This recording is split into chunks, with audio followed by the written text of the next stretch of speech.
Bueno, muy buenas tardes a todos los que están aquí presentes, de parte del programa de Ingeniería en Telecomunicaciones y del programa de Fortalecimiento de Talento Humano de la Escuela de Ciencias Exactas y Naturales.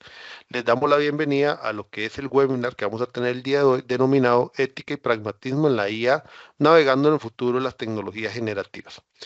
Este webinar tiene como objetivo por parte de la carrera el apoyar el proceso de alfabetización que estamos llevando a cabo en la universidad con el tema de ingeniería artificial.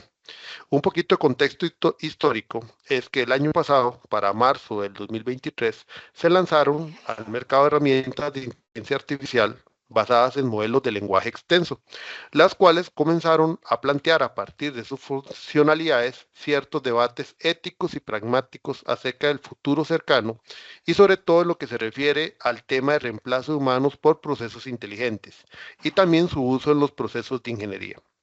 Por lo tanto, la constante evolución que tiene la inteligencia artificial, basado en los lenguajes generativos, va a permitir una interacción natural y fluida entre los humanos y la máquina, que esto a su vez puede mejorar la experiencia de los usuarios en una variedad de situaciones, pero también puede reemplazarlos o puede generar una potenciación de sus tareas.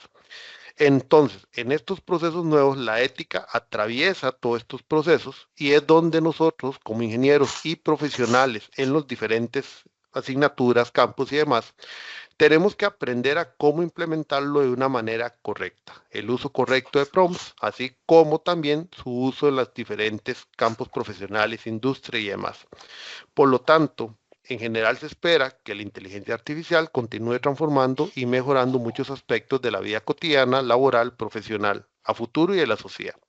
Por lo tanto, el webinar pretende dar visibilidad a estas herramientas emergentes y disruptivas, tratando de mostrar cómo interactuar con el aula y la sociedad. El día de hoy, que le agradezco mucho la invitación que le realicé a don Gustavo cuando participé en septiembre en el séptima bienal de la IEEE en Argentina, denominada ARIECOM, y que vi esta charla y que la recibí de parte de él, nos acompaña el ingeniero Gustavo Juárez, quien es ingeniero en computación de la Universidad Católica de Santiago del Estero en Argentina. También es especialista en sistemas de información de la Universidad Tecnológica Nacional. Tiene una maestría en sistemas de información de la Universidad Tecnológica Nacional de Argentina y actualmente en curso el doctorado en tecnologías de la información de la Universidad de Málaga en España. Él también es miembro de la IEEE y ha asumido puestos importantes en lo que es la región 9 y capítulo Argentina, porque ha sido presidente del Consejo Econosur de la IEEE, también presidente de la IEEE sección Argentina, vicepresidente también de la sección Argentina, así como presidente de la IEEE en la Sociedad de la Educación, región 9, capítulo Argentina, vicepresidente de la Sociedad de Inteligencia Computacional, vicepresidente de la IEEE Computer Society de la región 9, capítulo Argentina, y secretario de Inteligencia Computacional también de la región 9, capítulo Argentina. Por otro lado, tiene experiencia docente como investigador, como director de proyecto, como codirector de varios proyectos de investigación, donde ha participado en el proyecto como codirector del proyecto de investigación procesamiento digital de información de instrumentación, control y comunicación digital, que tenía como patrocinador al Consejo de Investigadores de la Universidad Nacional de Tucumán. También ha sido director del proyecto de investigación, monitoreo de operación en misiones de paz con drones, organismo que el patrocinador era el Ministerio de Defensa de la Nación Argentina. Ha sido director del proyecto de investigación, proyecto de navegación inteligente de sistemas aéreos autónomos, que tenía como patrocinador al organismo Contralor, CONICET, en Argentina, integrante del proyecto de investigación Red Iberoamericana, Justicia, Desarrollo Científico y Tecnológico, Grupo de Investigación de Ciencia y Tecnología, donde era patrocinado por la Universidad Nacional de Tucumán, el Instituto Iberoamericano de La Haya para la Paz, los Derechos Humanos y la Justicia Internacional de la Universidad de La Haya para las Ciencias Aplicadas y ha sido integrante también del proyecto de investigación Evaluación Automática en la asignatura de Teorías Autómatas y Lenguajes Formales que fue aprobado por la Universidad de Málaga. Actualmente, don Gustavo es el director del Laboratorio de Inteligencia Artificial de la Facultad de Ciencias Exactas y Tecnologías de la Universidad Nacional de Tucumán, Argentina. Que le agradezco mucho, de verdad, por la aceptación a la invitación para que nos pueda brindar esta charla a todos nosotros como comunidad de la UNED Costa Rica, así como también profesionales que se conectan aparte a partir de la invitación realizada. Y sin más ni más, los dejo así con el cartel que les acabo de presentar con don Gustavo Juárez. Nada más instrucciones finales es, vamos a hacer, bueno, al final de la presentación tendríamos las preguntas, tanto mi compañero Esteban como yo estaríamos llevando un control sobre las preguntas que tenemos y se las pasaríamos al final a don Gustavo. Sin más, don Gustavo, lo dejo. De verdad, nuevamente, muchas gracias por aceptar la invitación y el espacio es suyo. Bueno, la verdad que me escuchan bien, quiero confirmar esto. Alto y claro. Buenísimo. Bueno, agradezco muchísimo la invitación de la universidad, tanto como de la carrera de Ingeniería en Telecomunicaciones y la Escuela de Ciencias Exactas y Naturales. La verdad que para mí es un placer compartir con ustedes. Podrán ver que entre los asistentes ingresé un usuario para hacer un doble blind, un doble control ciego de lo que estoy ahí ejecutando. Así que bueno, dicho esto, pasemos a la previsión de la charla de hoy. La idea de esta conferencia, esta es una conferencia que esta es la edición número 43 que se vienen dictando en los últimos 2 años. Han asistido a esta conferencia alrededor de 4.150 personas, en más de 20 países, en 2 idiomas. Y la idea es esta, nosotros trabajamos en el laboratorio de inteligencia artificial y en el laboratorio trabajamos con distintos proyectos de drones aéreos, de drones terrestres, y desde el año pasado vimos que, en realidad del año pasado vimos que estaba evolucionando un concepto nuevo, que estaba cambiando el paradigma de la inteligencia artificial. Nosotros pasamos a llamar este nuevo paradigma como la inteligencia artificial 2.0, y en ese contexto desarrollamos una charla que es esta, que si bien va mutando mes a mes, como les decía, ya es la edición número 43 que la damos. La idea básica es de divulgación. El temario que vamos a desarrollar hoy tiene que ver con un poco de un marco histórico, un marco conceptual de la inteligencia artificial. De ahí vamos a pasar a los LLM y a los LMM y toda esta teoría nueva de los lenguajes convolucionales, estos modelos de lenguajes grandes o extensos. Sí o sí vamos a hablar de cómo funcionan. Queremos abordar el tema de la ética, la navaja de Ockham y todos esos paradigmas que nos están atravesando. Queremos hablar de la calidad de la información que hoy recibimos, como información y desinformación. ¿Qué pasa con la evolución del trabajo? Porque esta charla fue dada para el pregrado, para el grado y para el posgrado y para el público en general. Como les decía, la idea es de divulgación y la gente cuando hacemos la divulgación tiene miedo de quedarse sin trabajo. Entonces un poco el enfoque que le tratamos de dar es qué es lo que está pasando y que por lo menos la gente sepa con eso qué esperarse. Yo soy Gustavo Juárez, soy máster, soy especialista e ingeniero, ahora estoy haciendo mi doctorado en la Universidad de Málaga y básicamente yo creo que mi perfil ya lo leyó José Roberto. Un poco lo que me interesa de esta transparencia es el perfil de mis skills y saber que las áreas que me interesan, en las cuales hago investigación y desarrollo e innovación, está directamente enfocada en lo que son los drones aéreos y los drones terrestres, componiendo un espacio de swarm o de vuelo y manejo en enjambre, ¿sí? Por un lado. Y por el otro lado, el tema de la ética en ingeniería, algo que está verdaderamente conmocionando el mundo y que necesitamos hablar de ética porque están pasando cosas. Y de hecho nosotros somos como los inspectores de las ciencias duras y somos responsables ante la sociedad. Entonces, por eso, un poco de esto va a tratar esta conferencia. Soy miembro de IEEE desde hace muchos años, he tenido muchísimas exposiciones y un poco siempre que doy unas conferencias hablo de IEEE, pertenezco a la sección argentina y pertenezco a la región 9, que es América Latina, México y el Caribe, y trabajo como voluntario en muchas cargos y posiciones. Acá en Argentina decimos que tenemos un gorro, un sombrero, y que va cambiando el título del sombrero. Seguimos siendo voluntarios y nos ha tocado para ser voluntarios distintos roles y funciones. Y bueno, y de ahí es que, sumado a la edad, ya no estamos tan jóvenes, pasa el tiempo, seguimos trabajando y siguen ocurriendo cosas en nuestro currículum. básicamente en sección argentina, en región 9, a nivel de congresos de los cuales participé y pude dar conferencias en estos congresos mundiales de IEEE. En el de Australia puntualmente del 2017 ya hablábamos del tema de drones y ya hablábamos del tema de ética, ¿sí? Hoy arranquemos con esto. Todo es una breve presentación para ponernos en contexto. Nosotros, digamos, lo que hoy nos reúne es puntualmente esto de qué es la inteligencia artificial y qué está pasando. Kurzweil, que es uno de los autores de inteligencia artificial más destacados de estos tiempos, plantea, al momento de intentar abordar la definición de inteligencia artificial, fíjense que aborda la definición basándose en un criterio de comparación.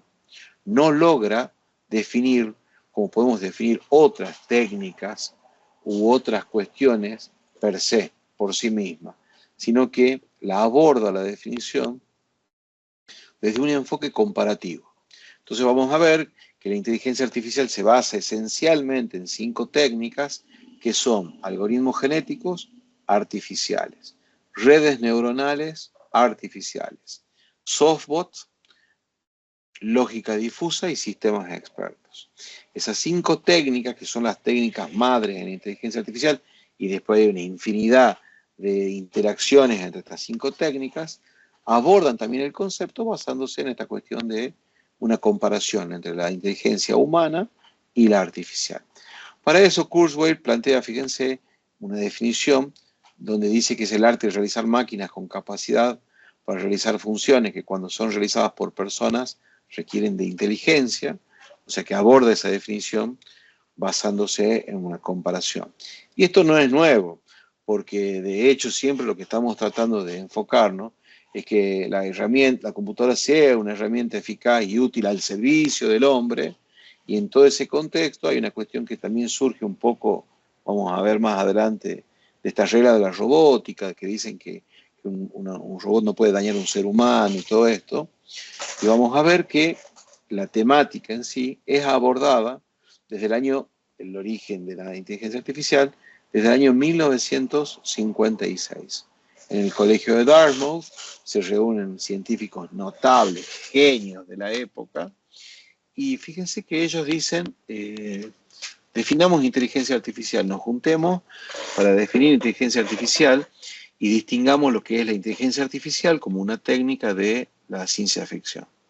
Y no lo logran, no lo logran. De hecho, con posterioridad, tanto Newell como Minsky, y bueno, ni hablar de Shannon, que son autores de cabecera, cuando uno aborda los temas de inteligencia artificial, abordan definiciones basadas en las comparaciones como la que vimos recién de Kurzweil.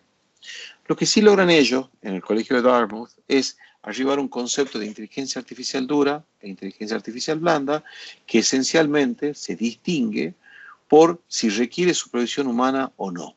Si damos un pasito atrás en el tema de los vehículos terrestres no tripulados, de los drones terrestres, todo esto en el año 2010 surge, esta es una simulación de Google para su Toyota Prius, que en ese momento no existía, era solo una simulación, y lo que intenta hacer es mostrar qué era lo que pretendían hacer con estos de los vehículos autoconducidos. Generar un ambiente de simulación de un mundo ficticio en el cual ponen este móvil a andar, hacen y corren un sistema de reglas con un input de datos que le va entregando el sistema que genera aleatoriamente la interacción con otros objetos. De acá a acá llegamos a lo que es el modelo de Tesla con su vehículo que se llama modelo S, un vehículo que costaba $60.000 y tenía $10.000 extra que servían para comprar el autopilot. Ya un auto que se manejaba solo, que por aquel entonces iba a ser el estándar del mercado, comienza a tener accidentes. Comienza a tener distintos accidentes, lo que provoca que el mercado diga no, las bases de reglas de los vehículos Tesla no es confiable. Y gracias a Dios ocurre eso porque hoy son muchas las bases de reglas que regulan el mercado de los vehículos que se manejan solos, de los autónomos. Dicen que estos vehículos tenían accidentes porque uno de los módulos que tenían era seguidor de línea y que en las colectoras de Estados Unidos no había. De ahí al presente, hace 3 meses mostraron estos autos de Fórmula 1 donados a universidades de Estados Unidos, a 12 universidades, a los cuales se le integra módulos de conducción automática y se les incorpora módulos de inteligencia artificial para que se conduzcan solos. Sí, la idea es hacer ensayos, hacer pruebas con resultados disímiles, ¿no? Pero ya vemos que eso, lo que intento mostrar con la transparencia, es que es una inteligencia artificial dura, que no requiere supervisión humana. Desde que se dispara el proceso hasta la condición de parada, no necesita supervisión humana. Y eso es una inteligencia artificial dura. En donde el ejemplo más conocido, el ejemplo destacado es el tren Sendai en Japón, que utiliza lógica difusa, que funciona solo desde el año 87. Y fíjense que cuando uno analiza las características de este modelo, y ya desarrollado, ve que ha mejorado las condiciones de manejo, lo comparan con los seres humanos para evaluar cuál es el error ponderado de los sistemas y evaluar que justamente contamina menos, la distancia de frenado es menor, etcétera, etcétera, contrapuesto contra el ser humano y con una frecuencia de 57.000 viajes por año, o sea que la escala del modelo implementado es grande, ¿no? No requiere supervisión humana. Entonces es dura. Ahora, cuando vamos a la inteligencia artificial blanda, que sí requiere supervisión humana, vemos que hay un entorno, un contexto, en donde las computadoras actuales, los asistentes, tanto cual sea el dispositivo, ¿no? Tablet, celular, móvil, o Alexa, o el que fuera, como asistente me refiero, viene a darnos cierta asistencia. De hecho, vemos el tema del home office y este operador que está a miles de kilómetros de su puesto de trabajo, conduciendo una retroexcavadora de varias toneladas, que no tiene conductor y que en definitiva está siendo asistido en función de darle información complementaria que le permita mejorar la calidad de la tarea que está haciendo. Observen que no hay conductor, observen que esto se está haciendo en un mundo físico, pero a partir de software que asiste al usuario y que usa inteligencia artificial. Y lo mismo pasa con el Da Vinci, este dispositivo que opera a miles de kilómetros de distancia, pero de un lado está este titiritero, que vendría a ser Gepetto, este médico, y del otro lado hay una máquina que está operando físicamente. Ahora, nosotros como ingenieros sabemos que hay un tema de telecomunicaciones ahí, del delay, de la demora en procesar las acciones que genera este médico, qué pasa si se corta la luz, qué pasa si se corta internet, cuáles son las condiciones que regulan todo eso. Y eso plantea que si bien hay ciertos automatismos que permiten realizar estas tareas de control a medida que se van ejecutando, tiene que haber una supervisión humana. Hace un tiempo se publicó esta película Her, en donde planteaba una hipótesis de la tecnología del futuro, y lo que más me interesa es que escuchen la voz de la mujer, más allá de lo que diga, no importa lo que diga.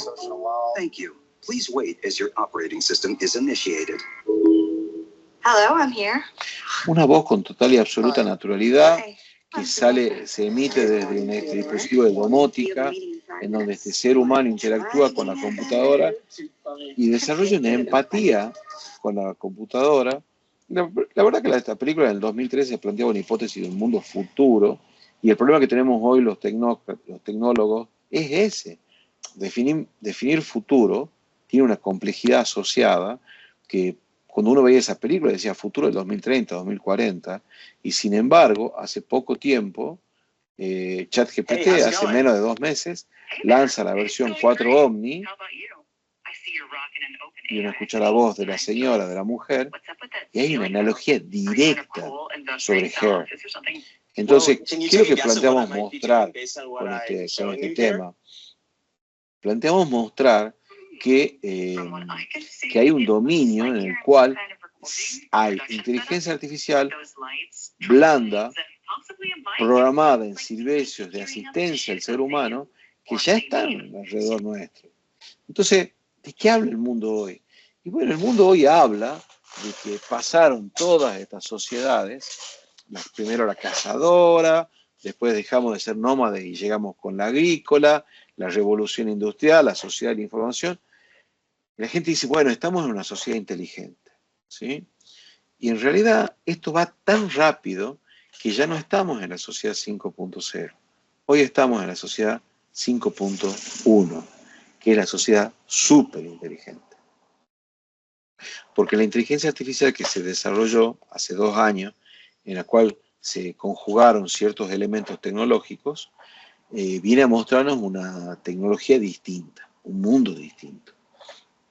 Entonces ahí podemos ver que existiendo los data centers, estos 8.000 aproximadamente data centers que hay en el mundo, que están almacenando información y están procesando información. Si vemos los algoritmos de inteligencia artificial desde el año 56 hasta acá, y ya han pasado muchísimos años, y este tiempo que pasó ya permitió que estos algoritmos se combinaran y se mejoraran. El GPU, bueno, con la llegada de las cripto y la minería de cripto, explotó. Hoy por hoy no es casual decir que Nvidia es una de las corporaciones más grandes en el mundo, y sin embargo, tal vez hasta nos cuesta para un recién llegado entender que es una empresa que se dedica esencialmente a procesamiento basado en GPU, en placas de video. De ahí nuestros datos. Nosotros hace 10, 12 años estamos publicando todo en las redes sociales. Y nuestros datos aislados, por ahí son solo fotos en redes sociales o solo videos, pero cuando yo junto esas fotos, esos videos, lo que yo publico en WhatsApp, más mi reloj que me está leyendo todo el tiempo el cardio, etcétera, etcétera, etcétera, hay mucha información mía, de todos nosotros en la red. ¿Y eso qué significa? Que a partir de esa información, con esos algoritmos de inteligencia artificial, se han generado patrones de comportamiento.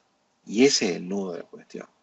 Y por último, las telecomunicaciones. No digo nada nuevo al decir que el 5G explotó la velocidad de interconexión.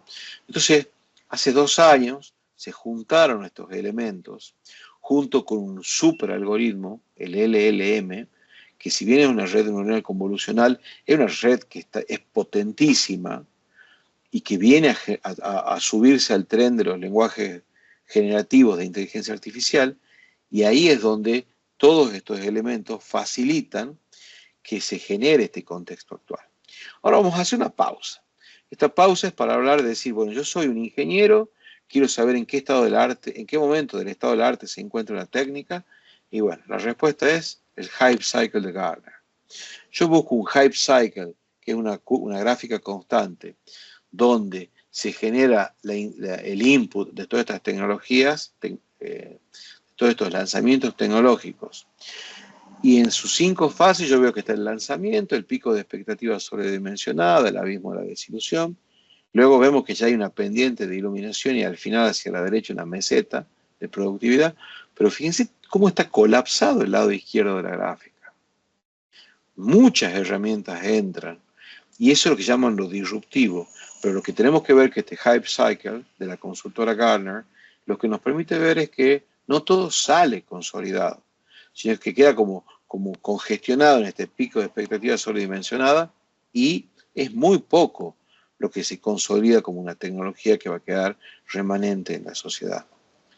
Esta gráfica del 2022, vemos que ahí está subiendo hacia el pico de expectativa sobredimensionado la inteligencia artificial generativa. Vemos que está bajando ya hacia el abismo de la desilusión los lenguajes, el procesamiento del lenguaje neuronal.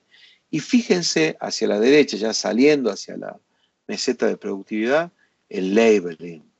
Esa es una palabra que sí es muy útil como para que la documentemos. El labeling o etiquetado.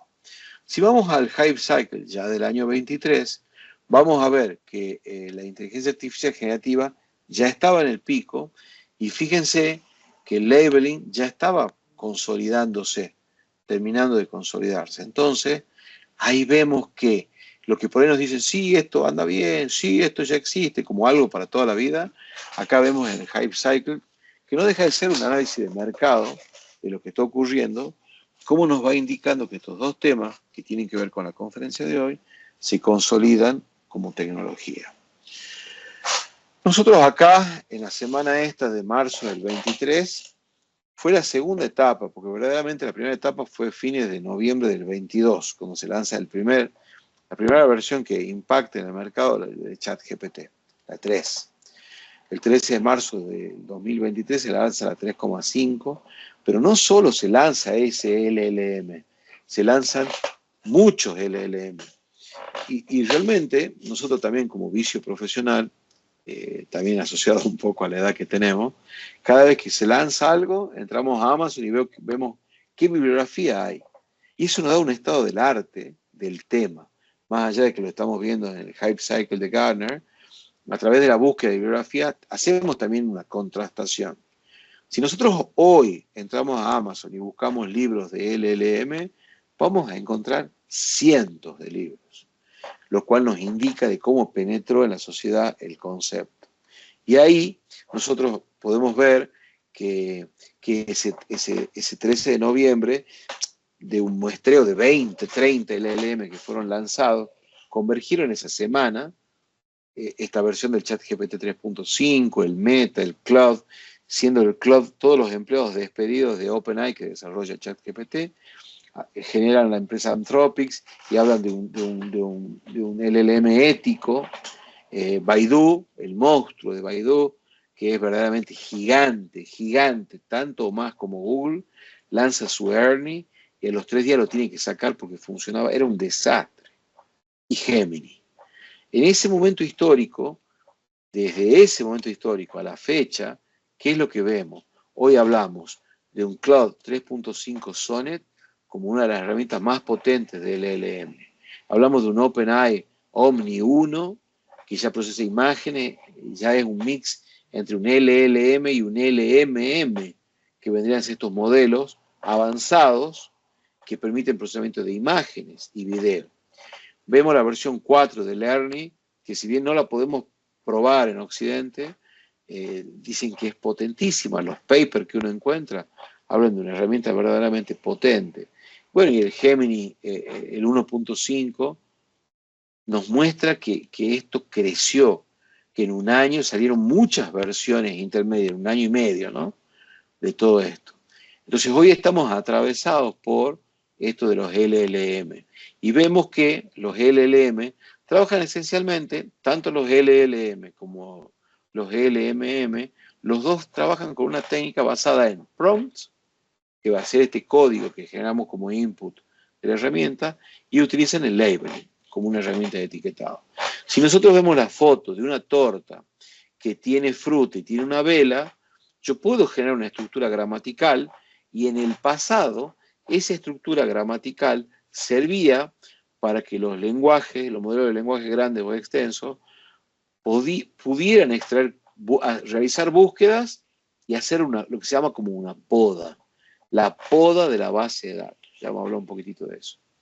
El tema está en que era todo, desde un punto, el prompt era básicamente escrito. Y hoy estos LMM tan potentes toman esa imagen de la torta y etiquetan todo. Con esos cuadrados que estamos viendo de cada color, identifican lo que es la fruta, lo que es la torta y lo que es la vela. Y a partir de eso se hace todo un procesamiento. Con lo cual hemos avanzado de algo que era esencialmente textual a algo que es visual. El LLM se usa de muchísimas formas. Acá tenemos dos. La de arriba es una foto tomada con un dron a 50 metros de altitud de una manada de vacas.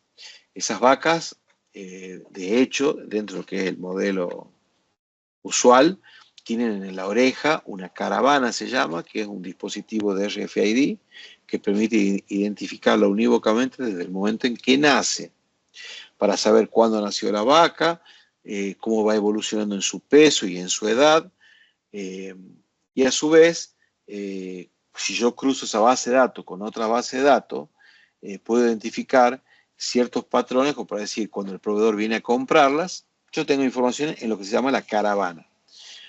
Si yo a eso lo atravieso con una técnica como la de la fotografía tomada por drones y etiquetado como la que estamos viendo ahí, yo ya tengo la imagen de cómo se mueve la vaca y puedo hacer un análisis de trazabilidad, si la vaca se está moviendo, está quieta, cómo evoluciona, y si eso lo puedo contrastar contra la base de datos de peso, cada vez tengo más información. Y ahí es como vemos cómo exponencialmente crecen los data centers en número y cómo crecen en volumen. Esa es la foto de arriba, una manada de vacas identificadas unívocamente. La de abajo es una foto de 3 soldados ucranianos, identificados con su lavandera, tomada esta foto por un dron, y evidentemente el fin va a ser distinto. O sea que aquí entramos tal vez en el primer dilema ético de esta charla. ¿Cómo usamos la tecnología? Pero no dejan de ser imágenes estáticas. Cuando yo voy a ver lo que pasa hoy en día en el mercado laboral, yo ahí veo una mujer sentada en su silla con su etiquetado en verde y de repente se pone rojo. Y si yo lo que estoy tratando de medir es cantidad de tiempo que se trabaja, o la gente que deja de trabajar, o puedo evaluar el tema de que esa silla esté vacía con la productividad, puedo tener información complementaria. Pero a donde voy es que ya analizo el labeling con videos. Y si yo voy más profundo, esto es lo que ve un Tesla. El Tesla, hoy por hoy, este vehículo autónomo, a medida que es conducido, fíjense cómo hace el labeling de señales viales, marca el perímetro del camino, detecta personas, detecta otros vehículos, detecta muchos objetos y hace un labeling en tiempo real. Entonces, ¿a dónde estoy tratando de llevarlo? Al lugar de que este vehículo puede conducirse solo en tiempo real, no solo porque tiene una base de reglas que dicen si acelera, desacelera o dobla, sino porque en tiempo real se van cargando esa base de datos con datos que le dicen qué objetos tiene alrededor y esos datos cargados en reglas le permiten tomar decisiones como si acelerar, ir más rápido o frenar. En definitiva, esto ya compone un escenario nuevo, en donde nos corremos de los LLM y estamos yendo hacia los LMM. Pero no podemos obviar, no podemos omitir de decir que esto no es Google. Nosotros acá estamos buscando información, no, acá estamos generando conocimiento. Por eso hablamos de la inteligencia artificial generativa. Estos LLM van a ir a bases de datos ubicadas en data center y lo que van a hacer es una poda. Imaginemos que tenemos en la puerta de casa un arbolito que no tiene buen aspecto. Entonces vamos a tomar una tijera y nosotros vamos a decidir con qué aspecto va a quedar. Bueno, esa poda es lo mismo que pasa en las bases de datos. La estrategia de desarrollar unos prompts es generar una secuencia de 5, 4 prompts distintos que vayan de lo más amplio a lo más concreto. Y si las preguntas y si los prompts fueron cargados correctamente, yo en la cuarta o quinta fase voy a tener una poda de las bases de datos con datos específicos, los cuales ya puedo preguntar objetivamente lo que quiero. Dicho de otra forma, no tengo que empezar por preguntar lo que estoy buscando, sino que tengo que empezar a hacer preguntas muy amplias para ir hacia lo específico. Esa construcción de generación de conocimiento, aunque lo haga bien, tenemos que entender que estos LLM tienen alucinaciones, más allá de los sesgos, ¿no? O sea, imaginemos que es un algoritmo que genera conocimiento y que ese conocimiento puede ser cualquier cosa. A eso se lo llama alucinación. Cuando las empresas se las acusa de que si yo busco astronauta y solamente son varones, hay un sesgo. Y ahí entra de nuevo la ética. ¿Por qué no hay astronautas mujeres? Si yo pongo combatientes en frente de batalla, ¿por qué son solamente latinos, asiáticos o afroamericanos? Entonces, las empresas que desarrollan estos LLM se justifican diciendo que la gente que valida, los humanos que validan el conocimiento creado, tienen su sesgo. Entonces, cuando esa gente hace la validación del contenido generado y son de cierto país del mundo, tienen asociados sesgos culturales. Por ejemplo, que las mujeres usan velo. Y está normal. En su medio sociocultural es normal. En otros, tal vez no. Pero bueno, acá se justifican con eso. ¿Qué es lo que quiero que se les quede? Que esa alucinación, ese prompt que yo genero, me va a dar información generada que tengo que validar. No la puedo usar directamente. Yo tengo que ir a una fase de validación y tengo que buscar herramientas de validación. ¿Por qué? Porque si nosotros lo tomamos como una verdad revelada en nuestros apuntes, pasa por el filtro de un profesor que no la detecta la alucinación. De repente, cuando seamos profesionales y salgamos al mercado laboral, esos apuntes de la materia X va a ser parte de nuestro conocimiento adquirido como verdad.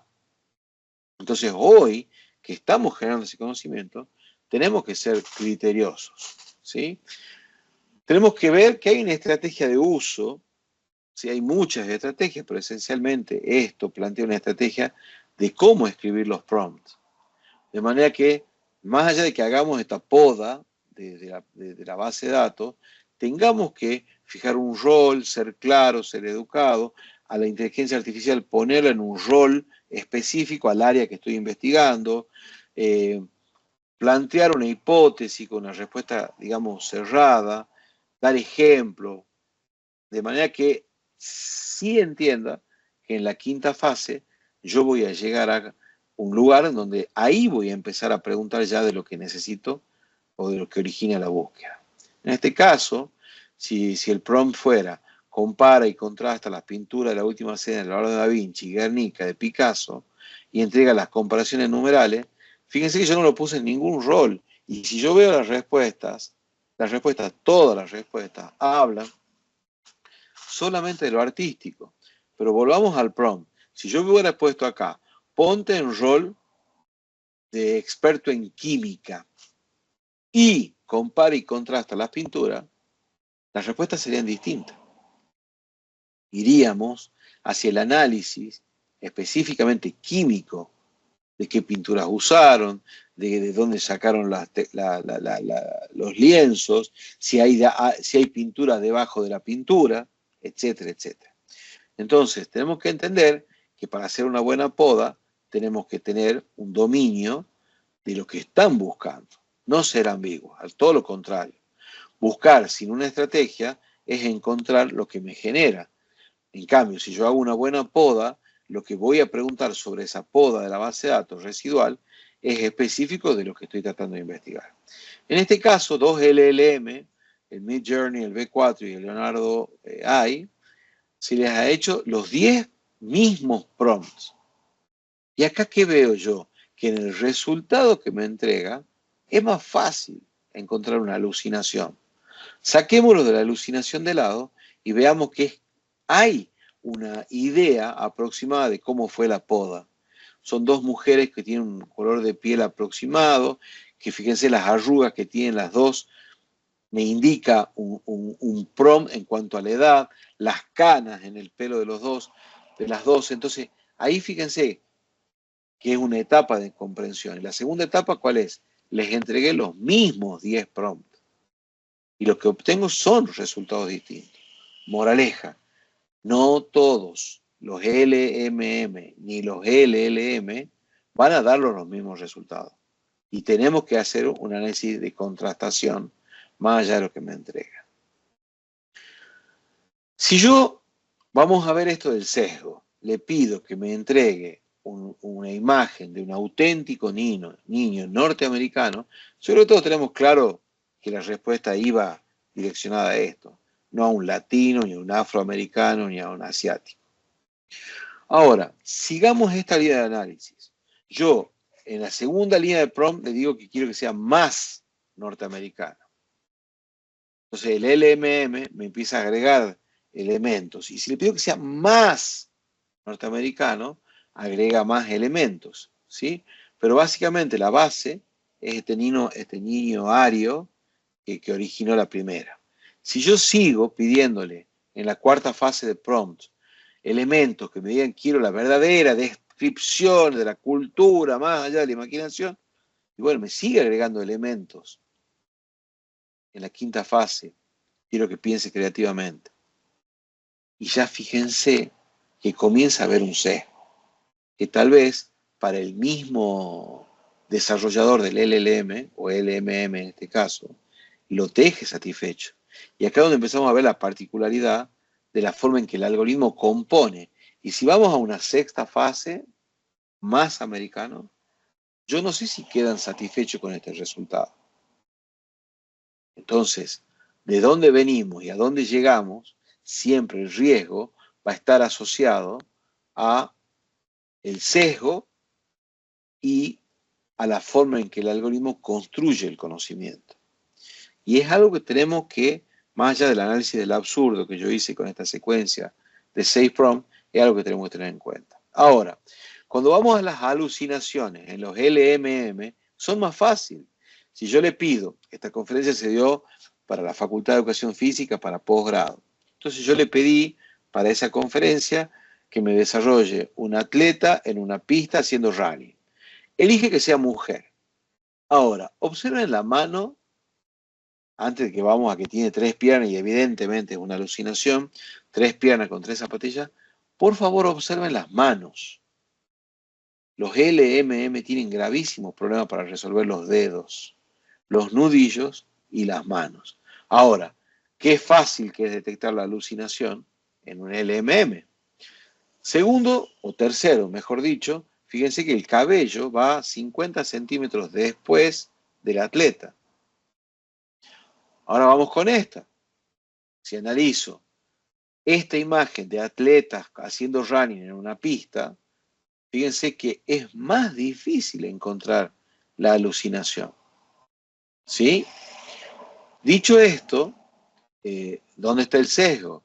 Fíjense que todos los atletas tienen la misma marca en su ropa deportiva.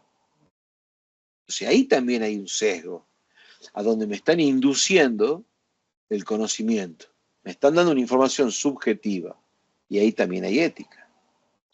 Ahora, manos estrechándose. Hay demasiados dedos. Con estas imágenes mostramos que cada vez que hablamos de dedos y de manos en los LMM, vamos a encontrar errores o alucinaciones sobre los cuales tienen que trabajar, y todo esto es cuestión de tiempo, porque también hay algo que quiero dejar bien en claro. Estamos en la mitad del río, estamos cruzando un río. No sabemos si es más hondo, menos hondo, va a traer más agua, va a llover en el cerro y va a haber una tormenta en el valle, no lo sabemos. Estamos en la mitad. Todo esto, las herramientas están trabajando en mejorar estos errores. Pero nosotros como ingenieros tenemos que ser capaces de detectar alucinaciones. Y como les decía, es más fácil con los LMM. Todo esto constituye un concepto nuevo. Si hablamos de spam, está recontra claro que es un concepto relacionado con el mail. En el caso de los LMM se llama slop. Y el slop es la basura. Si uno a los LMM le pide que describa el concepto slop, fíjense, son 2 imágenes llenas de basura en la computadora. Entonces el slop es toda esta información, no solo basada en alucinaciones, sino información que no hace al núcleo de información útil. Y tiene un comportamiento muy similar al del spam. Entonces, bueno, ya hemos hecho una introducción teórica, ya hemos tirado algunos conceptos, ya hemos visto algunos ejemplos, vamos a la ética. Yo lo que trato de plantear con esta conferencia es que cada uno de nosotros tiene un código de ética distinto. Todos nos comportamos igual porque vivimos en una misma sociedad, entonces tenemos códigos de ética común. Ahora, si vamos a la ingeniería y específicamente a la robótica, vamos a ver que en este contexto, Isaac Asimov, que si bien era un novelista, un escritor, desarrolló en su libro 3 reglas que hasta el día de hoy son reglas de oro en la robótica. Sobre todo la primera, un robot no puede hacer daño a un ser humano ni directamente ni a través de su intervención. Es fundamental en este código de ética que nosotros hemos incorporado, ¿sí? Pero si vamos a the Engineering and Physical Science Research Council and the Arts and Humanities Research Council, Inglaterra, año 2011, fíjense lo que dice. Los robots son herramientas de usos múltiples. Los robots no deben ser diseñados exclusiva o principalmente para matar o dañar a los seres humanos, salvo que exista un interés nacional. Entonces, en esa regla ya desarrollaron un código de ética que estuvo vigente del 2011 al 2018, 7 años, un código de ética propio en donde ellos justificaban que la robótica sí podía atentar contra la vida humana. Entonces, ¿qué más claro que esto para decir que cada uno tiene un código de ética? El asunto, ¿cuál es? Que medio que todo viene del dilema de la navaja de Ockham. Esta navaja de Ockham o dilema de Ockham, muy estereotipado a causa de Foote y de Jarvis Thompson, como el dilema del tranvía. Conduzco las vías, solamente manejo un selector de vías, hay gente atada de los dos lados y yo decido hacia dónde va el tranvía. Entonces, en ese escenario, es el escenario que todos los días los seres humanos enfrentamos, pero no deja de ser un experimento mental de ética. Nosotros tenemos que hacer la toma de decisiones supervisada o automática, porque de hecho, cuando la inteligencia artificial dura no requiere supervisión, no deja de ser un algoritmo que oportunamente fue creado por seres humanos. Entonces acá no está exenta la ética. Y en ese dominio, nosotros tenemos que tomar decisiones. Y esas decisiones van a tener resultados que pueden afectar. Entonces ahí, en donde es necesario que nosotros manejemos un código de ética. Por ejemplo, el año pasado en el Sony World Photography Awards, el concurso más importante tal vez a nivel mundial de fotografía, definamos, concurso de fotografía de fotos tomadas con cámara fotográfica. Parece re tonto, ¿no? Lo que digo, pero Boris Helgansen, con un LMM desarrolló esa imagen, el electricista, la mandó en un mail y dijo, esto yo lo creé con inteligencia artificial, y ganó. Y el tema cuál era, que cuando gana, leen el mail y se dan con que la foto no había sido tomada por una cámara fotográfica. ¿Y a dónde está la ética? La ética está en que de repente hoy, esta charla también la di para la Facultad de Artes, y fue súper interesante el debate, sobre todo para uno que no es como de una zona de la ingeniería, ciencias exactas y todo muy controlado, salirse de esa zona hacia donde está el arte, y la conclusión que sacaron es que acá con la inteligencia artificial está todo bien, pero entremos al salón de muestra de arte y que me digan, de este lado está todo el arte digital con inteligencia artificial y de este lado está todo el arte desarrollado por seres humanos. Entonces ahí hay una ética. ¿Te gusta o no te gusta? ¿Te gusta una foto? ¿Te gusta la otra? Hay una ética que contempla este escenario. Bueno, y esto viene también a hablar de la ética con este dispositivo que desarrollaron para hacer el escaneo de iris, la misma empresa que es propietaria de OpenAI, en este caso WorldCoin. Y bueno, la ética en el uso del escaneo de iris es súper discutida. Y ahí vemos códigos de ética, porque a lo que abordo acá que es que países como Nigeria le prohibieron el ingreso a WorldCoin. Y países como Argentina o como España tienen sus propias oficinas. O sea, ¿cuál es el código de ética? La pregunta remanente es ¿qué van a hacer con el escaneo de iris? Que sabemos que a futuro garantiza unicidad, pero de una forma exquisita garantiza unicidad. Que tal vez los bancos, las tarjetas de crédito, las empresas aéreas recurran a esa identificación unívoca. Y que me están escaneando el iris por $60 y pierdo un poco el control de mi iris. Entonces hablemos de ética. ¿Qué hacen con esos datos? ¿A dónde van a parar? Entonces, el debate de la ética hoy nos atraviesa por múltiples lados. El tema del uso del copyright y el plagio. ¿Cuánta gente hoy está copiando y pegando, copiando y pegando? Sí escribe hermoso, pero hoy ustedes ven y se van con la certeza de que estas herramientas de estos LLM tienen una cuestión grave. Esa cuestión grave es la alucinación o el slop. Ya ustedes se van con eso. Entonces, si yo tengo un libro y ese libro tiene un autor, una editorial, una edición, es mi obligación referenciarlo. Ahora, yo entro a cualquier LLM y escribo y me tira toda una teoría. ¿Cuándo me dice de dónde viene la información? Regla de oro, toda inteligencia artificial, todo algoritmo, tiene que ser capaz de detallar cómo construyó el conocimiento. Algo así como la trazabilidad. En este caso no está pasando. No por poco el Congreso de Estados Unidos los está obligando a que documenten de dónde sale la información. ¿Por qué? Porque la gente dice, yo copié de ChatGPT. yo he plagiado. Y en realidad sí, has plagiado a un plagiador. ¿Por qué se discute tanto si es una buena referencia bibliográfica hoy ChatGPT o cualquier LLM? Porque es un plagiador crónico, ¿sí? Y en este escenario hay que entender lo que es copyright o derecho de autor y lo que es plagio. Entonces, sabemos cuál es el comportamiento correcto y ético, pero en el medio hay algo que se llama disclaimer. Y el disclaimer es algo que aborda la problemática de cuando yo escribo algo y yo omití el copyright. Yo no me acuerdo. Yo siempre cito, acá en Argentina, en segundo año de la secundaria, decía que había un libro de matemática que se llamaba De las tres señoritas. Ni el nombre me acuerdo de estas tres docentes. Y era el libro de cabecera, lo usaban todas las escuelas. ¿Se imaginan ustedes en ingeniería las veces que hubiera usado yo el contenido de ese libro? Entonces, nobleza obliga, que es que yo tengo que poner al final de mi trabajo un disclaimer. Entonces, ese disclaimer es una disculpa del copyright omitido. ¿Sí? Si hemos entendido qué es el disclaimer, lo llevemos al análisis del absurdo. Yo voy a copiar todo. Total, al final pongo un disclaimer.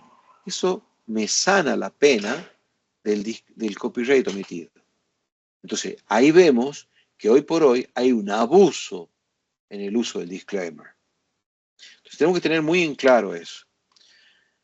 A nivel mundial, yo he tomado solamente 3 organizaciones para ver qué están haciendo con la ética. La Unión Europea, Naciones Unidas y AAA, que es la organización con la que yo colaboro como voluntario. Y ahí vemos que si analizamos la dimensión de las penalidades, nos damos cuenta que solamente la Unión Europea penaliza. Acá en Argentina está prohibido volar drones indoor, dentro de salones. Y si uno va a un casamiento o a una fiesta, el fotógrafo vende como servicio el vuelo del dron adentro del salón. ¿Y por qué lo hace? Porque no hay una reglamentación y un policía de drones, por llamarlo de una forma un poco infantil, que regule eso y al que lo detecte le dé una penalidad. Bueno, hoy por hoy en la inteligencia artificial estamos en la mitad del río. Solamente la Unión Europea sacó una forma de penalidad, pero ni Naciones Unidas ni IEEE, que IEEE es un desarrollador crónico de estándares, ha logrado hoy penalizar de alguna forma.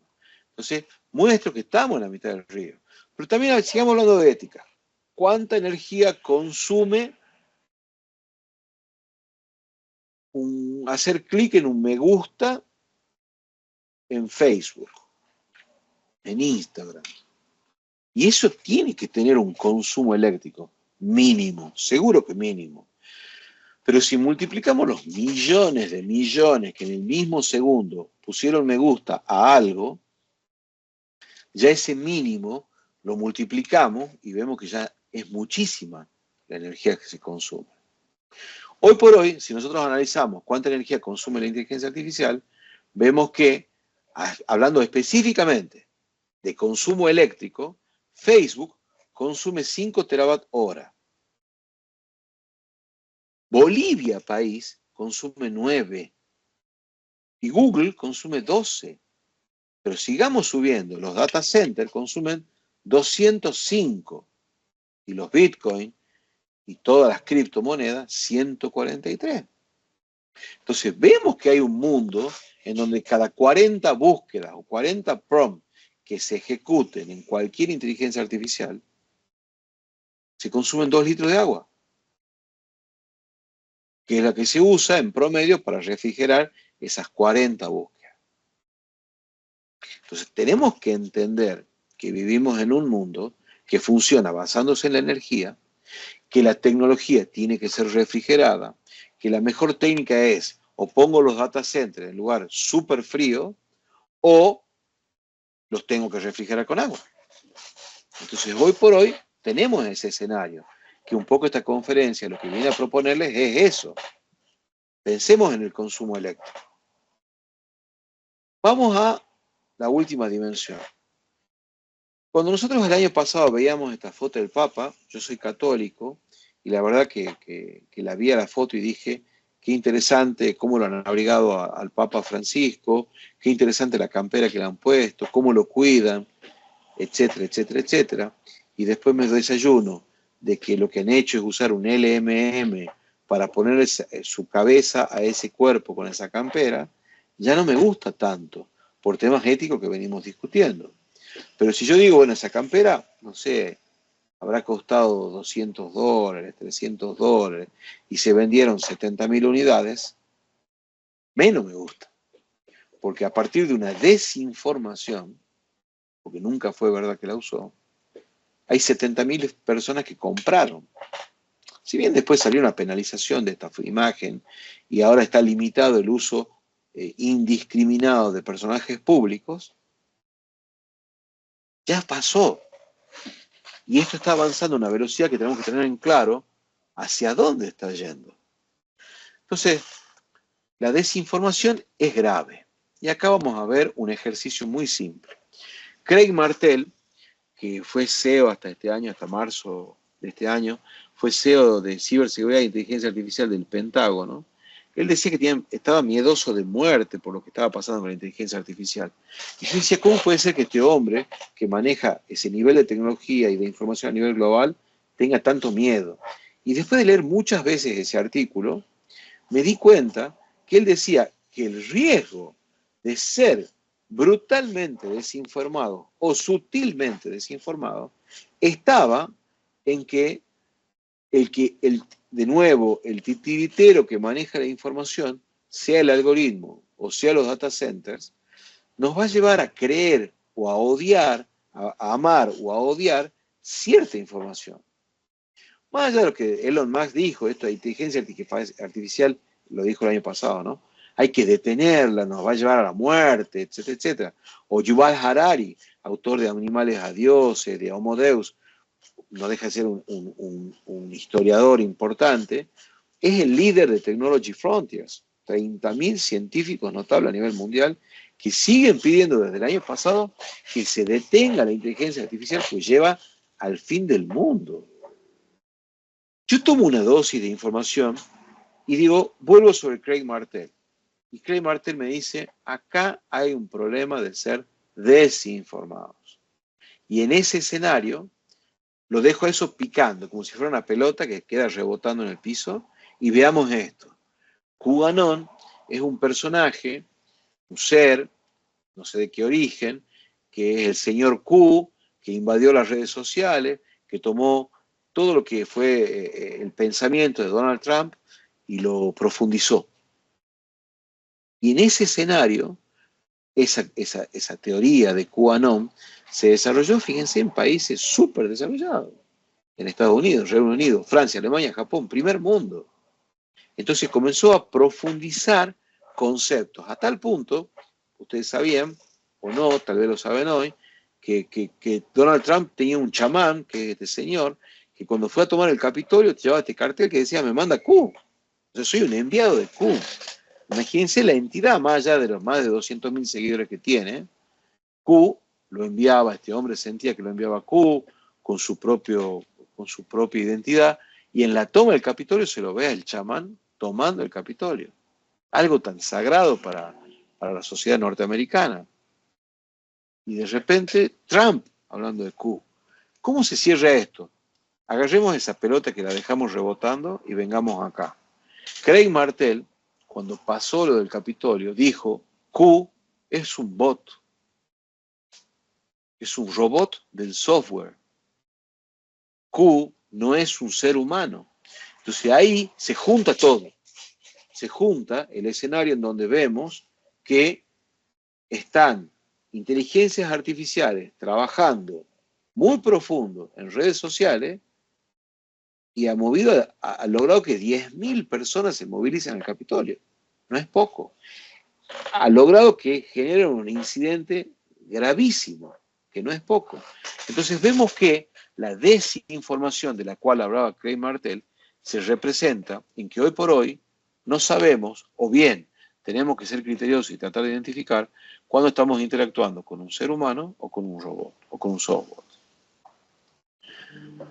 No digo nada nuevo si les cuento que en estas 4.150 personas que han ido a asistir a esta conferencia, la preocupación que tienen quedarse sin trabajo es mayúscula.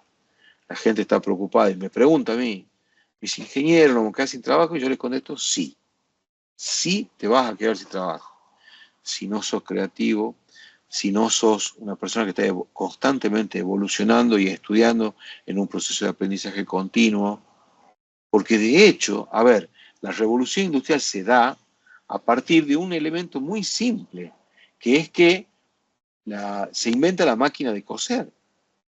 Y los eternos costureros del rey y de la corte del rey se quedan sin trabajo porque les llevaban meses coser algo. Y con la máquina de coser es cuestión de días. Bueno, pero evolucionemos. El tema de las comunicaciones telefónicas y las centrales de conmutación humana. Llegó la computadora automática y toda esa gente se quedó sin trabajo. O sea, estamos en la mitad del río.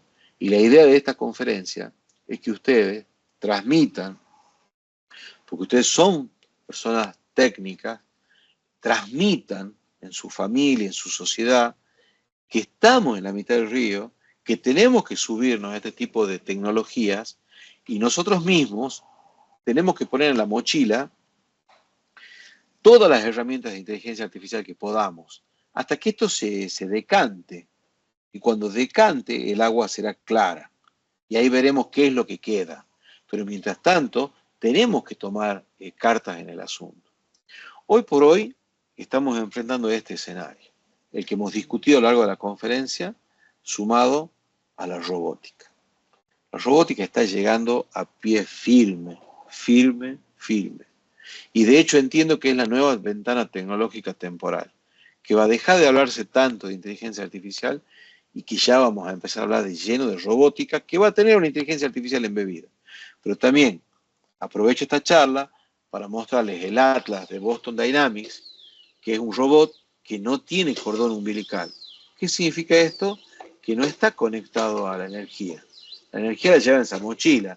La incógnita que tendremos no solo son las habilidades que tiene para hacer algo productivo y cuánto le durará la batería.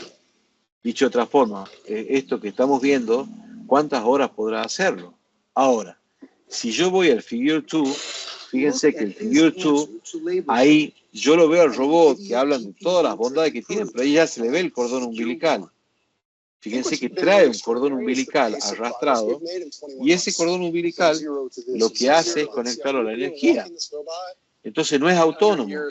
Está faltándole a ese robot que se desarrolle un módulo de energía que le permita ser autónomo.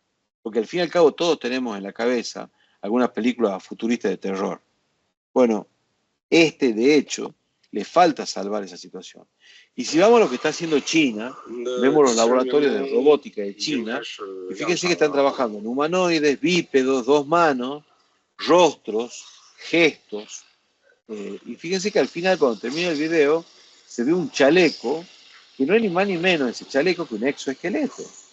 Porque yo también por ahí me pregunto, ¿para qué un robot de dos brazos? ¿Para qué un robot de dos piernas y no de dos ruedas? Porque ahí es donde empieza a ser creativa la robótica, es donde empieza a generar algo que va mucho más allá de los seres humanos. Y si por último vemos lo que pasó en Amazon, vemos una comunidad enorme en Swarm de drones terrestres, de drones bípedos o con rueda, que están siendo supervisados por muy pocas personas. O sea, ahí se ve la transición de la inteligencia artificial blanda a la dura. Y del otro lado, si yo analizo qué está pasando, veo la cantidad de gente que ha sido despedida en Amazon. Más de 18.000 empleados fueron despedidos. 18.000 empleados. Entonces, este es el contexto actual, la transición. Hay que ver cómo evolucionamos. La BBC de Londres dice que los trabajos del futuro están enfocados en estos 5. Yo no estoy de acuerdo puntualmente con uno y parcialmente con el otro. Las nuevas tecnologías sí, el tema de la virtual reality, de esta realidad extendida a partir del uso de dispositivos visuales, me parece que es súper importante. Incorpora el labeling conectado a computadoras con inteligencia artificial, me parece que sí. Los trabajos verdes, energía verde también. Los trabajos profesionales de salud parcialmente no estoy de acuerdo, porque hay que ver cuál es el enfoque, cuál es la necesidad y la aplicación. Trabajos manuales creo que sí, creo que requieren de una habilidad que va a pasar mucho tiempo hasta que un robot pueda desarrollar esas habilidades. Y la narración de historia es con lo que menos estoy de acuerdo. Ya vemos hoy por hoy cómo han evolucionado, de hecho el ChatGPT 4o1, el Omni 1, de hecho es un gran narrador de historias. Y si yo le escribo 500 palabras en un prompt con el contenido de una supuesta obra, me genera el contenido equivalente a 10 capítulos de una miniserie de la historia, me genera los actores y le da vida a esos actores. Entonces creo que no estoy de nada de acuerdo con el cine. Bien, ¿hacia dónde vamos cerrando ya esta charla? Que venimos de una transición que los abogados la han vivido mucho y fuerte, de la máquina de escribir a la notebook, pero hoy la transición es de esa notebook a la notebook con inteligencia artificial. Ya esa notebook súper inteligente, que en la cual, insisto, tendremos que elegir cuál es el LLM que más nos gusta y sobre eso abordar la problemática y ver qué podemos hacer. Cierro con esto. Es muy frecuente que nos filmen, que graben nuestras reuniones virtuales, nuestras videoconferencias como esta. Es muy frecuente que sea grabado. Y con estas herramientas, el TLDB, el OtterEye, el NotiEye y el Firefly, nosotros con cualquiera de esas 4 herramientas, aplicándola a grabaciones de cualquiera de los software de videoconferencia que están ahí arriba, podemos aplicar inteligencia artificial y obtener elementos como los que están ahí descritos del lado derecho. Entonces tenemos que saber que cada vez que se graba algo, es muy sencillo construir el conocimiento de qué se habló, quién habló, cuál idea fue importante, cuánto tiempo habló cada uno, buscar las ideas importantes en Internet, etcétera, etcétera, etcétera. Hay una forma de hacer un análisis del audio y ese audio y video transformarlo a conocimiento. Ahora, si lo que planteamos es qué pasa con los PDF, ahí en los PDF también con el nuevo Acrobat o el otro, el AVI o el Foxit Phantom PDF, nosotros descargamos los PDF a cualquiera de esas 3 herramientas de inteligencia artificial y vamos a tener muchísima información. Entonces, si bien el enfoque esencial es plantear un escenario de reingeniería de los procesos, yo creo que hoy va mucho más allá. Y que cada vez que se procesa el audio, vamos a ver que pasan cosas. Yo personalmente cierro la conferencia planteándole un debate. Y en ese debate, hacernos estas preguntas, verdaderamente, ¿quiénes somos nosotros en este escenario de la inteligencia artificial y lo que está pasando? Preguntarnos si nos gusta ser asistidos por el GPS, por el celular, por el clima, por Alexa, por lo que fuera, o no nos gusta. ¿Cuáles son los límites? ¿Cómo podemos enfrentar esta cuestión de la desinformación basada en las nuevas inteligencias artificiales? Hablar de ética. Nos tenemos que preguntar constantemente qué tan éticos somos, qué ética aplicamos y los riesgos. Hay un escenario de riesgo muy, muy importante. Todo esto lo pueden encontrar en un artículo publicado, este artículo en la revista de IEEE en español. Lo pueden buscar, este artículo es de acceso libre, el noticiero es la revista con la cual publicamos libremente de acceso libre en América Latina, México y el Caribe. Y en este número, en la página 13, pueden leer este artículo que habla acerca de lo que hablamos hoy, de las reflexiones acerca de la IA.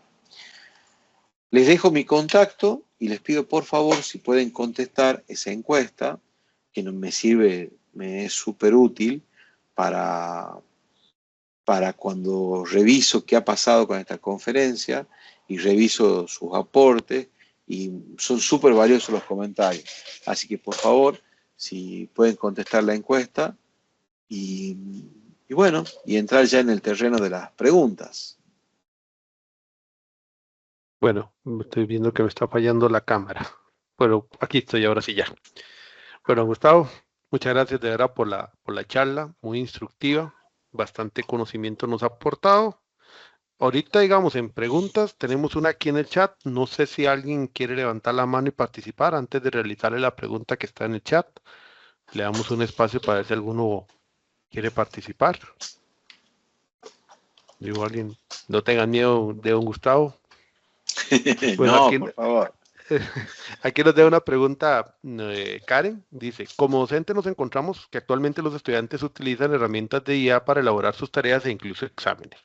Penalizarlos no evita que lo hagan. Sin embargo, como usted lo menciona, son conocimientos que ellos van a aplicar como futuros profesionales y en muchos casos no son conocimientos correctos. Desde su perspectiva y conocimiento, ¿cuál sería la estrategia que debería transformar los procesos educativos acorde al avance de la IA? Y yo creo que yo también agregaría, tengo que plantearme la pregunta, ¿lo veo la IA como un enemigo o como un amigo, verdad? Creo que por ahí va también la pregunta. Sí, a ver, yo creo que también en ese sentido algo que surge desde el aula hasta lo que es la generación de conocimiento de Congreso. Tenemos un grave problema, porque cuando a Sam Altman, el CEO de OpenAI, le dijeron cuándo iba a publicar el algoritmo, esa pregunta estaba enlazada con que si tenemos el algoritmo, la inversa del algoritmo nos permite saber que algo se ha construido con un algoritmo. Entonces, yo podría detectar inteligencia artificial solo si tengo el algoritmo de creación, ¿sí? Altman contestó que nunca la va a publicar. ¿Por qué? Porque con una versión, que fue la 3.5, la 4 puntualmente, él a esa versión la vendió en 11.000 millones de dólares. Entonces, 3 versiones es un Twitter. Twitter se vendió a 33.000 millones. Pero eso así de egoísta y mezquino, hoy enfrentan la realidad de que el Congreso de Estados Unidos los está obligando. Hasta que eso ocurra, de nuevo, y disculpen que sea pesado, estamos en la mitad del río, la situación ¿cuál es? Tenemos que buscar bajarla a estas herramientas artificiales de un modo visible al aula, en donde el alumno sepa que se puede usar y que todo se trata de ser honesto. Entonces, yo le cuento mi experiencia. Yo soy profesor de inteligencia artificial de 4º año, ingeniería en computación de la Universidad Nacional de Tucumán. Yo el año pasado les dije, chicos, muchachos y señoritas, se eliminan los parciales. Vamos a hacer un proyecto con inteligencia artificial generativa que tiene que generarse una empresa, startup o spin-off, para lo cual nos dio una mano la cátedra de proyectos, dándole una clase de cómo se creaba una empresa. Y en ese escenario, ¿qué fue lo que pasó? Crearon una empresa y yo dije, bueno, tenían que crear una empresa con presencia web, hacer una publicidad televisiva y una publicidad radial. Todo con inteligencia artificial. Todo cargando prompts en herramientas de inteligencia artificial. Y el último punto decía, bueno, si llegaste hasta acá, dejaste sin trabajo a 5 personas. Perdón, era 10 personas. Dejaste sin trabajo a 10 personas. Ahora, tu obligación ética es reforzar los conocimientos en inteligencia artificial de el que crea contenido, el que inventa la página web, el que la programa, el que hace la publicidad radial, el que hace la publicidad, contenido, actores. ¿Cómo se refuerza el trabajo de esa gente? Y los alumnos al principio decían, ingeniero, pero ¿por qué no nos enseña con métodos tradicionales? Y la respuesta es clara. La juventud va a necesitar conocer herramientas de inteligencia artificial porque es el futuro, ya es el presente. Hoy ellos mismos van a ir a hacer una búsqueda laboral y quienes les van a hacer el reclutamiento van a ser softbots. Que les cuento algo entre paréntesis. Alguien muy cercano a mí estuvo 6 meses buscando trabajo, no lo consiguió con su currículum, y un día con los amigos detectaron que cuando ponían que eran voluntarios de algo, comenzaron a llamarlo a hacer entrevistas. Entonces hay algo en el algoritmo de búsqueda que pone en valor que sean voluntarios. No sé bien cómo se compone esa información, pero en el aula, nosotros, volviendo al tema del aula, necesitamos para mí visibilizar y no decir, no, eso no existe, que pase lo que pase. No, visibilicemos y planteemos un código de ética. Algo así como, por momentos, generar un aula invertida. Yo enseño, el alumno me enseña, yo enseño, el alumno me enseña. Creo que esa sería una de las estrategias viables hoy en día.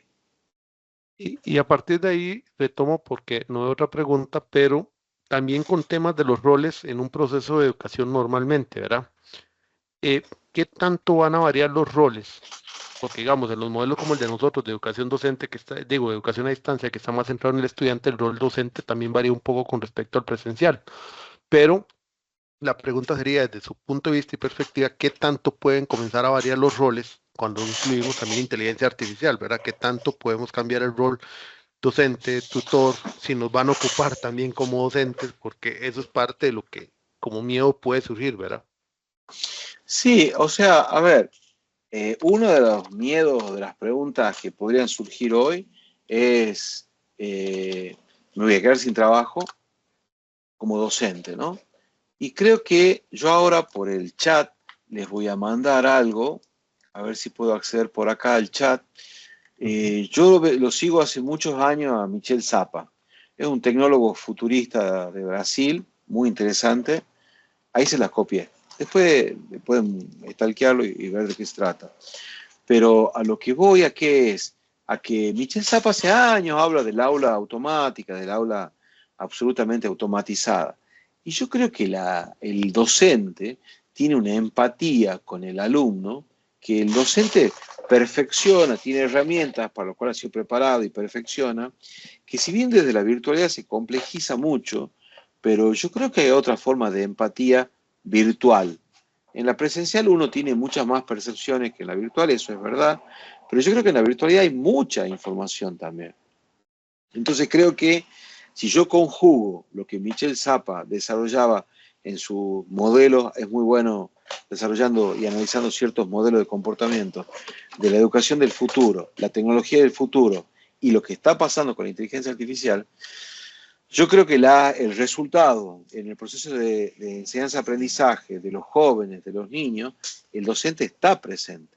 Ahora, sí entiendo que en la educación a distancia es mucho más factible que el alumno esté auditándonos en tiempo real. A ver, ¿qué dice Gustavo Juárez? ¿Qué ha dicho? Validemos tal dato. Es mucho más concreto que en el aula física.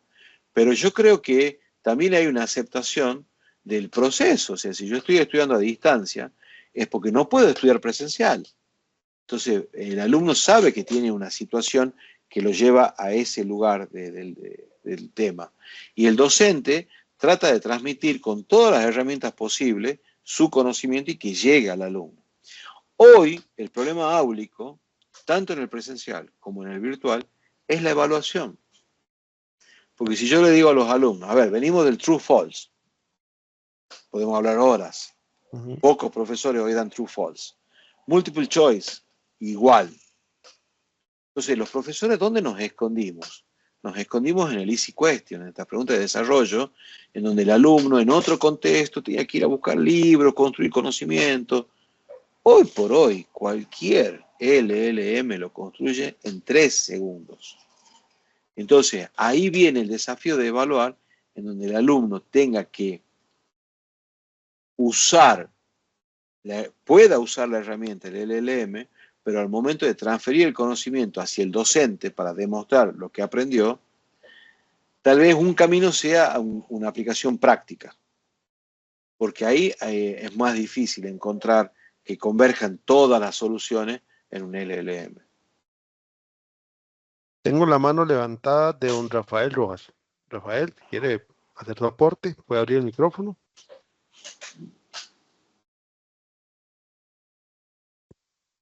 Rafael, ahí le di permitir micrófono. Usted me dice si Sí, ya lo tiene para... Ok, perfecto, ahora sí. perfecto. Buenas tardes, un gusto. Buenas tardes.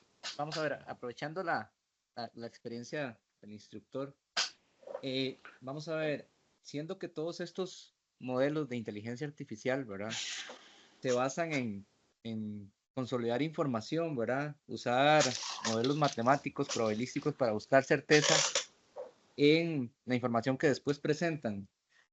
de la experiencia que tiene usted o lo que está pasando en el mercado, ¿cómo nos vamos a asegurar el no encontrar respuestas erróneas conforme se masifique el uso de la inteligencia artificial, lo cual es ya, ¿verdad? Ahora, por ejemplo, yo soy ingeniero informático, pero puedo coger una herramienta de estas y preguntarle por algo, algún tema relacionado en medicina, y basado en esos modelos de información, pueden generar algún tipo de respuesta. Eh, ¿Qué se está desarrollando o cuál es la búsqueda para que esta información se generan estos diferentes modelos se acerquen a la certeza y no eh, en algo que más bien pueda perjudicar, ¿verdad? O cometer un error? Yo apelo a la ética. Yo apelo a la ética personal de cada uno que aborde el conocimiento desde la claridad de saber que esa herramienta de búsqueda puede alucinar. Yo creo que ese temor de que yo podría estar levantando información que sea una alucinación. Miren, yo cuando doy esta conferencia presencial y virtual, siempre voy al mismo ejercicio. Ahora los invito que hagamos un ejercicio. Quiero que cada uno piense en una persona, amigo, amiga, familiar, lo que fuera, varón, mujer, lo que quieran, mentiroso, muy mentiroso. La siguiente etapa quiero que piensen y recuerden algún momento en que les dijo una mentira que se creyeron. Y que traten de reflexionar de por qué le creyeron si saben que es una persona mentirosa. Bueno, el esquizofrénico, en este caso el mentiroso, lo que hace es buscar argumentos válidos que validen la mentira. Entonces el desafío hoy nuestro con la inteligencia artificial es idéntico.